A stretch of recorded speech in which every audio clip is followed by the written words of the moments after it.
김기식 금감원장의 외유성 출장 의혹이 파장이 거세지고 있습니다. 이런 가운데 이번에 민주당이 한국당 김성태 원내대표 역시 피감기관의 지원으로 해외 출장을 다녀왔다고 폭로했습니다.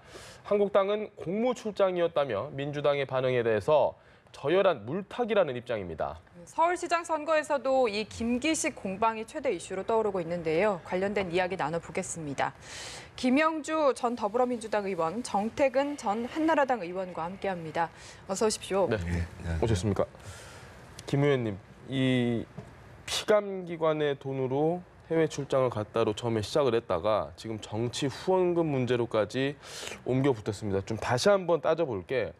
여당 내 분위기도 그렇고 일부 보도에서는 정세균 국회의장도 그런 얘기를 했다고 하고 일단 이렇게 피감기관의 돈으로 혼자 정책비서라고 하는 인턴을 데리고 가는 이건 정말 좀 이해가 안 된다. 본인은 관행이었다고 얘기를 하는데 어떻게 생각하십니까? 네, 그런 부분이 없지 않아 있죠. 사실은 이제 저 역시 피감기관의 돈으로 그 해외 연수를 다녀온 적이 있습니다. 출장을 다녀왔습니다. 제가 산자위 때 보니까 이제 원자력 관련해서 기관에서 정부가 이제 원자력 정책에서 좀 압박을 가하니까 이제 원자력에 우리 정부가 얼마나 투자를 하고 또 방패장 문제가 있었기 때문에 핵폐기장 같은 것들을 핀란드라든지 또 프랑스라든지 그런 쪽의 어떤 시설을 돌아보고 오고 갔다 온 적이 있었는데 그때는 여야가 같이 갔고 또 실질적으로 어떤 의원님들도 한 7, 8명 이상 가신 것 같은데 보좌관을 동반하지는 않았어요. 그렇기 때문에 이번에는 특히 혼자 간 데다가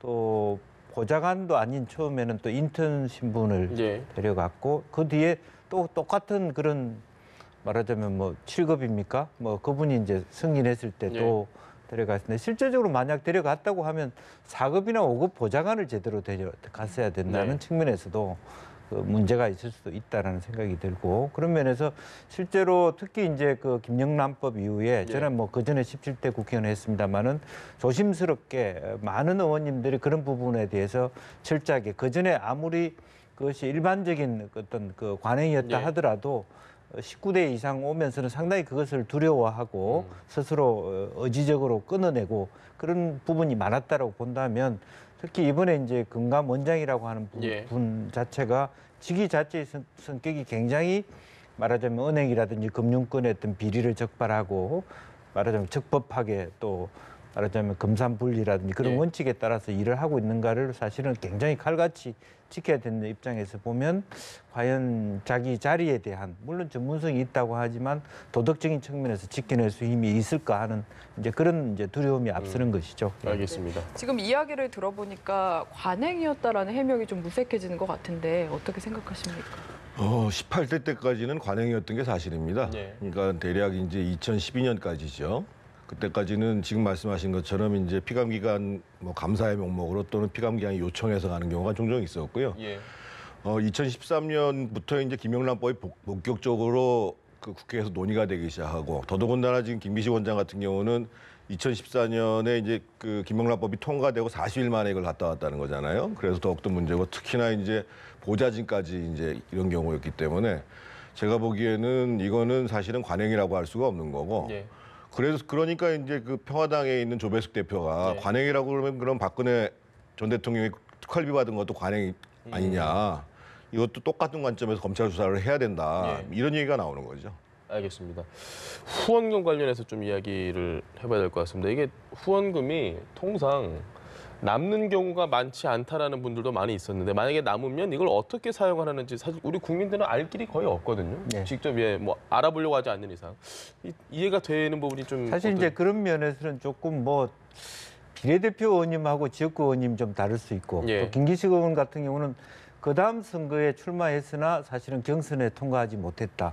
그래서 시간도 많이 남았고 돈도 많이 남았다. 이렇게 볼 수도 있는 거거든요. 또 하나는 근본적으로 그분이 말하자면 정치적으로 훌륭해서 많은 후원금을 받을 수 있는 우리가 선거가 있는 해는 3억까지 후원금을 받을 수 있습니다. 그런데 저는 불행하게도 제가 역량이 모자라서 그런지 1억 5천만 원 채우기도 그 1억 겨우 넘기는 우리 정태근 의원님은 어땠는지 모르겠습니다만 그러다 보니까 후원금도 많지 않았을 뿐더러 책 사고 뭐 세미나하고 네. 뭐 일반적으로 어떤 많은 사람들하고 뭐 교류하고 밥 먹고 하는 정도면 거의 딸랑딸랑하게 마무리될 수밖에 없고 저도 막바지에 결과적으로 많은 분들이 모자란다고 하는 것이 또 그다음 선거를 위해서라도 여러 가지 연구를 하고 공약을 내고 하는데 어쨌든 예. 돈이 다 투여되는 이제 그런 측면이 있기 때문에 저렇게 많은 돈이 남아 있을 리가 없었다라는 부분이고 근데 김기식 원장의 경우는 사실은 비례대표였었죠. 그렇기 때문에 실제로 정책 역량을 하기 위한 부분이 있고 또 뭐 굉장히 많은 훌륭한 활동을 했다 보니까 후원금도 많이 받았던 것 같고 그러다 보니까 막바지에 뭉칠 돈이 상당히 남아 있었던 것 같습니다. 알겠습니다. 이게 오세훈법의 좀 모순인데요. 그 국회의원이 이제 후원금을 모금을 했다가 그 장고가 있으면 당선이 되면 그게 2월이 됩니다. 예.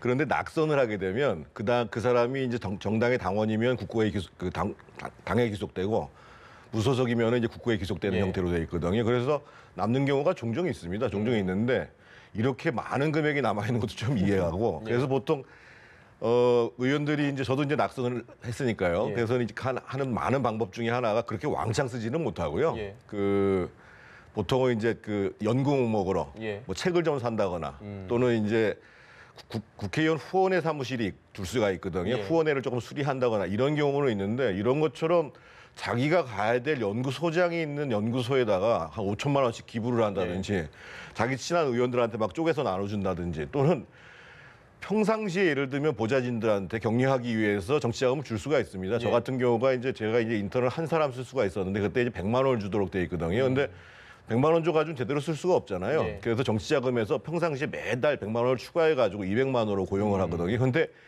사실은 국회의원이 이제 퇴직을 하면 보좌진도 당연히 퇴직을 하게 되고 네. 국회 사무처에서 월급이 그 퇴직금이 정산이 됩니다. 네. 근데 이제 남아 있으니까 아이 수고했다고 마지막에 전별금으로 주고 이런 사례는 극히 보기가 어려운 거거든요. 그러니까 위법은 아닌데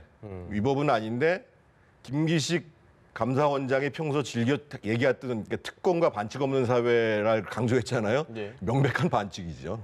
알겠습니다. 네, 후원금 관련해서요. 이 효성그룹 전 부사장의 부인에게 후원금을 받고 또 효성을 맡았던 회계법인에서도 후원금을 받았거든요. 그리고 이와 관련해서 좀 발언을 한 것으로 문제가 되고 있는데 이 부분은 관행이 또 그래서 어떻습니까? 이제 5개월 정도 시차가 있기는 합니다만 예. 이제 그런 부분에 대해서 우리가 의혹을 가질 만하죠. 그런데 이제 실질적으로 우리가 그렇게 보지만 한편으로는 개인적 친분이 다른 방식으로 있었던 것일 수도 있고 예. 또 뭐 그런 면에서 이걸 바로 이게 단정지어서 이게 말하자면 어떤 그 효성가의 어떤 뭐 쟁론과 연관해서 어떤 한쪽을 편들어주기 위해서 김기식 의원한테 로비를 했다 이렇게 바로 얘기하기는 좀 예. 어려운 부분도 있겠다. 다만 그렇지만 일정한 시점이 있다 하더라도 그런 돈이 들어왔다라고 하는 것은 사실은 500만 원이 들어온 거잖아요. 예. 그러면 사실 일반인들이 정치 후원을 할 때 500만 원을 다 주기는 물론 뭐 큰 재벌 가니까 이제 그 정도 돈을 주는 거는 뭐 기본이라고 할 네. 수 있지만 1인당이 줄 수 있는 정치 후원금이 2,500만 원이지 않습니까? 네. 그러면 사실은 그런 말하자면 그런 정도의 큰 그룹이라면 5명 정도의 원들밖에는 못 주는 것인데 500만 원을 준다라고 하면 과연 이제 그것이 간단한 문제는 아니다. 아는 관계에서 100만 원, 200만 원 후원금 하는 거하고 풀로 500만 원 후원금 하는 건 느낌이 좀 다를 수 있다. 이제 그런 정도의 생각을 갖게 됩니다. 알겠습니다. 이 경우는 사실은 수사를 들어가면 처벌도 가능한 정도의 사안입니다. 왜냐하면 국회에서 예를 들면 특정인에 대해서 또는 특정 기관에 대해서 질의를 하고 그것을 대가로 받았다라고 하면은 문제가 될 수 있는 우려가 있는 돈이고요. 보통은 그래서 이제 국회의원들이 산하기관이 굉장히 많은데 이렇게 법인들이 후원하지 못하니까 산하기관에 있는 사람들이 쪼개가지고 10만 원씩 이제 쭉 해가지고 한 기업에 그러니까 예를 들면 뭐 한전이다. 그럼 한전에 있는 뭐 임원들이 쫙 쪼개가지고 해가지고 몇백만 원씩 넣는 경우가 있어요. KT가 최근에 그래서 논란이 그렇죠. 됐죠. 예. 그래서 이제 저 같은 경우가 국회의원 시절에 제가 이제 지금의 이제 산자위라고 하는 지식경제위원회를 했거든요. 예. 그 공기업이 엄청나게 많죠. 그래서 이제 제가 이제 비교적 그 세게 이제 이 산하기관에 대해서 이제 질의를 많이 한 경우거든요. 그래서 저 같은 경우는 제가 이제 그 후원금을 돌려보낸 건이 나중에 다 합쳐보니까요. 한 120건 정도 나왔습니다. 그래서 산하기관에 속해 있는 사람들 같은 경우는 전부 돌려보냈습니다. 괜히 말 나올 수 있는 아니, 원칙적으로 안 되는 거죠, 그게. 그러니까 합법을 가자해가지고 그 10만 원씩을 보내주는데 예를 들면 저하고 전혀 관계가 없는 기업 같은 데서 네. 뭐 제가 의정 활동을 잘하니까는 뭐 10만 원씩 뭐 친구들끼리 얘기해가지고 보내준다. 이거는 뭐 문제가 없는 거거든요.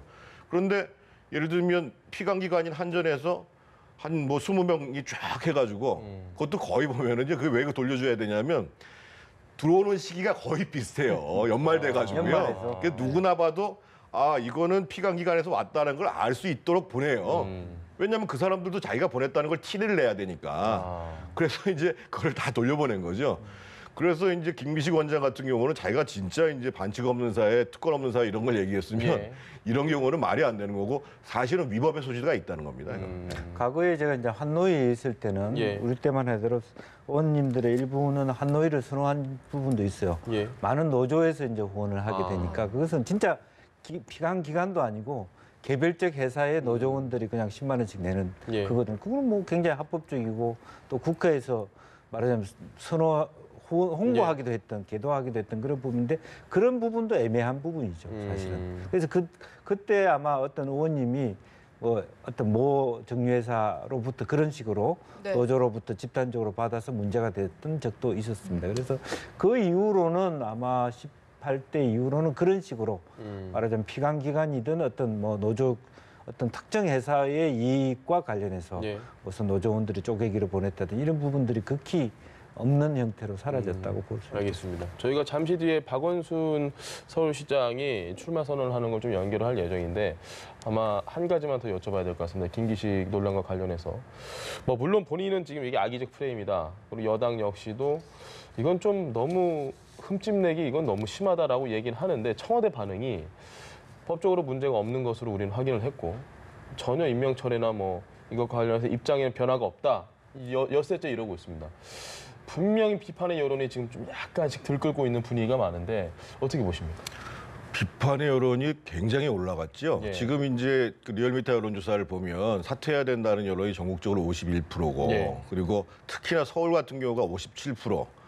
그리고 이제 부울경, 부산, 울산, 경남 같은 경우가 55%. 예. 그리고 대전, 충남이 한 55% 나왔거든요. 근데 청와대가 이것을 계속 고집할수록 여권에는 더 불리할 수밖에 네. 없습니다. 대통령이 취임하면서 기본적으로 이런 국민 노트북에 맞춰야 되고 과거의 관행과 끊어야 된다 이렇게 얘기를 했는데 지금 계속 관행이라고 하면서 아 이게 위법하지 않다고 얘기를 한단 말이에요. 그러니까 남들한테는 관행이지만 잘못했으면 처벌한다고 얘기를 하고 자신들한테는 아 이게 위법하지 않으니까 관행으로 용서해야 된다 이렇게 얘기를 하니까 지금 그래서 그 제 주변에 이제 제가 이제 지방의회 출마하는 사람들 이렇게 만나잖아요. 예. 그래서 민주당에서 출마하려고 하는 사람들은 아 이거 제발 빨리 끝나야지 빨리 사퇴해야 된다 이러고 있는데요.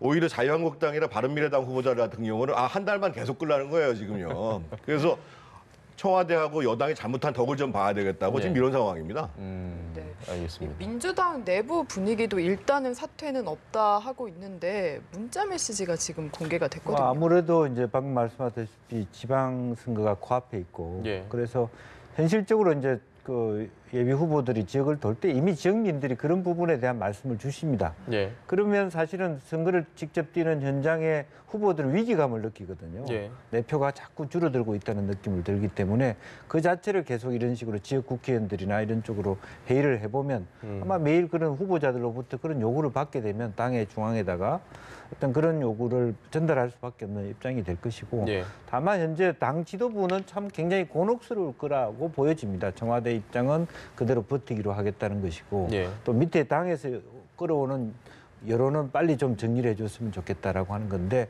결과적으로는 지금 현재 어쨌든 보면 바로 밑이라고 될 수 있는 정의당 자체도 오늘 곤혹스럽지만 여러 가지 심의 회의를 통해 가지고 자진 사퇴 쪽으로 가닥을 잡았단 말입니다. 그래서 흔히도 우리가 그걸 데스노트라고 얘기를 하긴 합니다만 옛날에 박기영 본부장의 경우도 그렇습니다만 예. 그만큼 여론이 악화되고 있다라고 하는 것은 분명히 청와대에서도 좀 유연하게 볼 필요가 있겠다. 당의 알겠습니다. 요구를 좀 받아들일 여지도 있어야 된다라고 보여집니다. 알겠습니다. 민주당에서 지금 김성태 원내대표에 대해서도 좀 문제 제기를 했거든요. 폭로전으로 가는 것 같은데 이 부분은 어떻게 보십니까?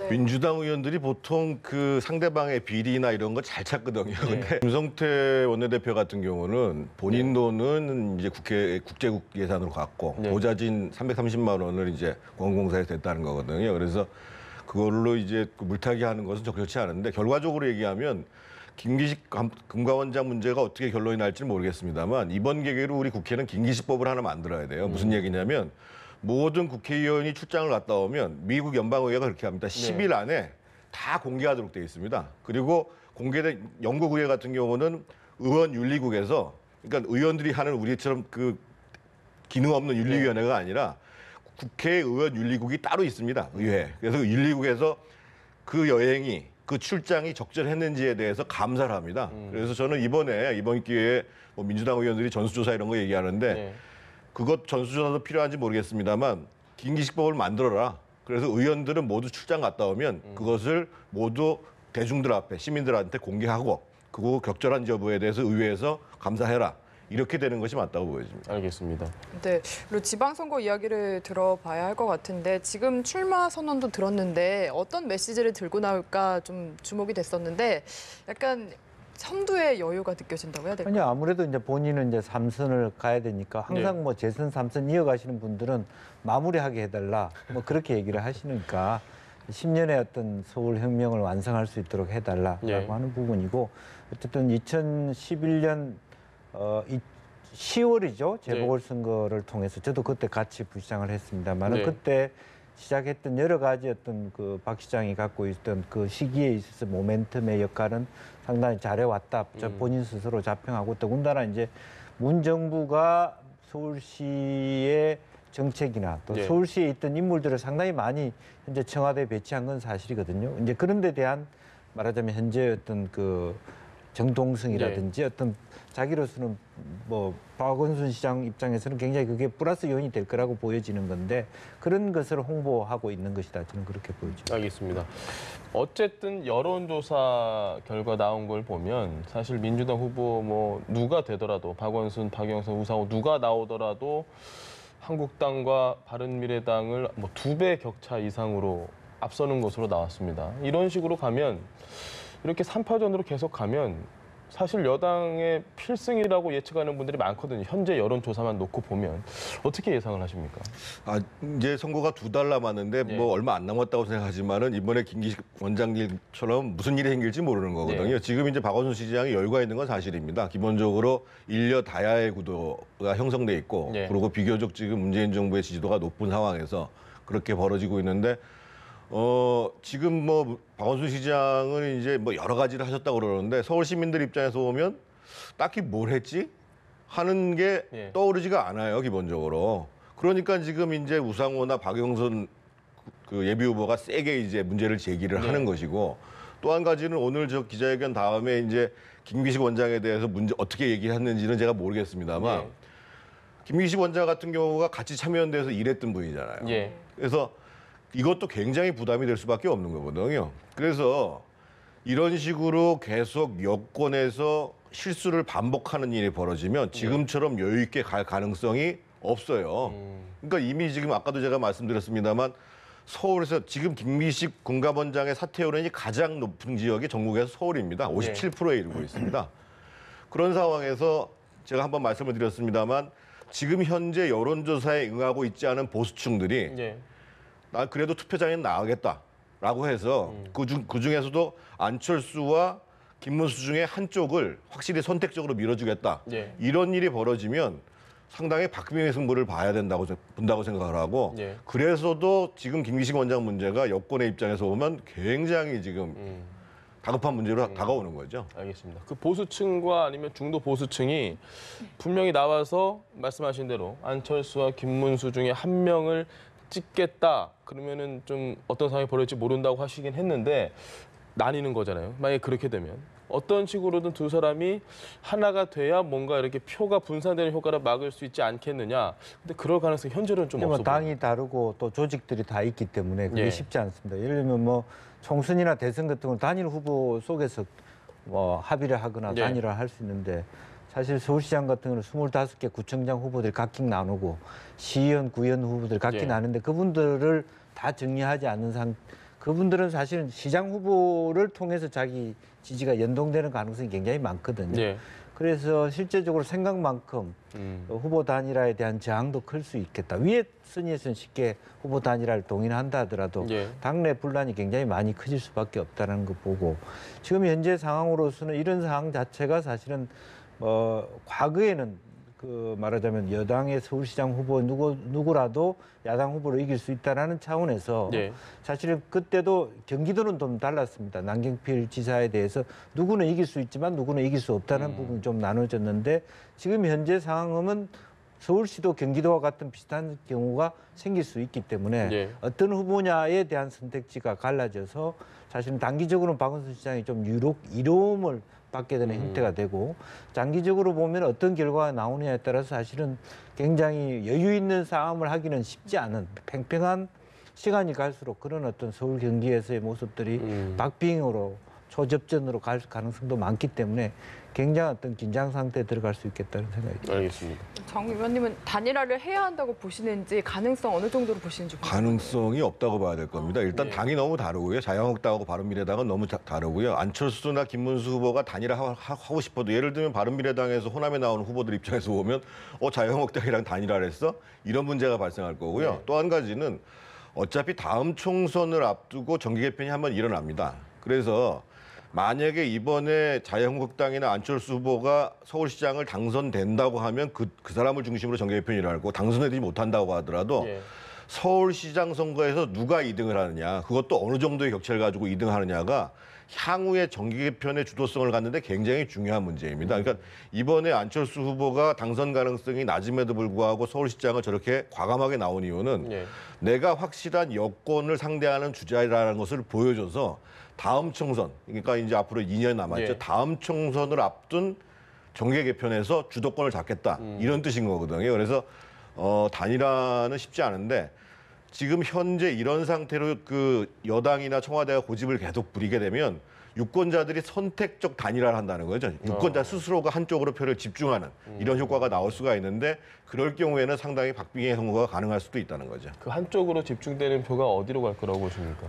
그거는 지금 예측할 수가 없는 게요. 네. 보통 지금 그 여론조사가 저희가 이제 사전투표 한 일주일 전에 사전투표 하잖아요. 사전투표 하기 전까지 여론조사가 계속 나옵니다. 예. 그래서 안철수 후보하고 김문수 후보 사이 우열이 확실히 갈려졌다라고 하면은 우위에 있는 후보한테 투표가 모일 거거든요. 지난번 작년에 5구 대선 같은 경우는 마지막까지 홍준표인지 안철수인지 헷갈렸거든요. 네. 그래서 뭐 24대 22 이렇게 나온 거거든요. 근데 만약에 일주일 전 정도 해가지고 확실하게 박원순이든 우상호든 박영선을 상대할 수 있는 후보는 뭐 안철수다든지 김문수다든지 이렇게 딱 쏠림 현상이 벌어지면 네. 그때는 글로 선택적으로 투표를 하게 되죠. 알겠습니다. 근데 과거에 보면 사실 이 야당 후보가 2명으로 갈리면서 서울시장에서 진 적이 있거든요. 이런 경우 좀 어떻게 예상하시는지 궁금합니다. 실제로 이제 기본 판은 이제 어쨌든 정당 지지율이나 대통령 지지율이 아직도 물론 부분적으로 좀 서서히 대통령 지지율 내려오기 때문에 쉽게 완전히 현재 또 다자 구조 속에서 판이 바뀔 가능성이 그렇게 높지는 않다고 보여집니다만은 실제적으로 이제 그런 면에서도 좀 이제 간단하지 않은 것이 지난 총선과 대선에서의 서울시의 표는 네. 사실은 안철수나 말하자면 현재 바른미래당 쪽의 성향들이 꽤 높았던 게 사실이거든요. 근데 지금 다시 보수 전체의 재결집, 분열돼 있기 때문에 네. 그게 필요하다고 느끼는 분들은 인물의 안철수냐 어떤 뭐 김문수냐 인물의 부분보다는 자유한국당이라는 예. 당의 재건에 대해서 집중해야 된다는 의견도 있기 때문에 이것이 어떤 상관관계 속에서 말하자면 누가 이길 수 있느냐로 따라갈 것이냐 아니면 전체 토대 자체를 중심으로 표를 만들 것이냐 고민이 많습니다. 그렇기 때문에 상대적인 여당의 어떤 프리미엄이 존재할 수 있다는 것이죠. 예. 다만 이제 문제는 현재 여론조사는 여당 프리미엄이 분명히 있습니다. 그래서 알겠습니다. 현재 여론조사 10%가 여당에 너무 와 있다는 것이기 때문에 이대로 그 판세가 이어진다고 볼 수는 없다. 알겠습니다. 네, 알겠습니다. 지금까지 김영주 전 더불어민주당 의원, 정태근 전 한나라당 의원과 함께했습니다. 말씀 감사합니다. 예, 고맙습니다.